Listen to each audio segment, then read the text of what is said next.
Hello everyone, প্রায় অনেক দিন বাদে তোমাদের সাথে কিন্তু আজকে লাঞ্চ থালি শেয়ার করতে চলে এলাম। তো আজকের ওয়েদারটা না সকাল থেকে প্রচণ্ড রোদ দিয়েছিল, তারপরে এত জোরে ঝেঁপে বৃষ্টি হয়েছে যে কি বলবো। তো আজকে কিন্তু প্রচণ্ড ইচ্ছে করলো মাংসের লাল লাল ঝোল খেতে। তো আমিও ক্লাসে যাওয়ার আগে মাকে বললাম, মা আজকে যদি একটু মাংসের ঝোল হয় তাহলে কেমন হয়? মা বললো খুব ভালো কথা।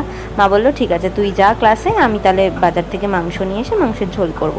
আর সেই মতোই ক্লাস থেকে এসেই দেখলাম মা কিন্তু এরকম ঝোল রেডি করে নিয়েছে। আর দেখতে পাচ্ছ মানে এত সুন্দর দেখতে লাগছে যে বোঝাই যাচ্ছে যে কতটা টেস্ট হয়েছে।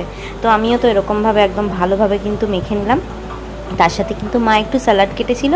আর সব থেকে ইন্টারেস্টিং হচ্ছে আমাদের গাছে এটা হচ্ছে গন্ধরাজ লেবু। এই গন্ধরাজ লেবু এখনও হয়নি, জাস্ট নতুন গাছটা ছোট।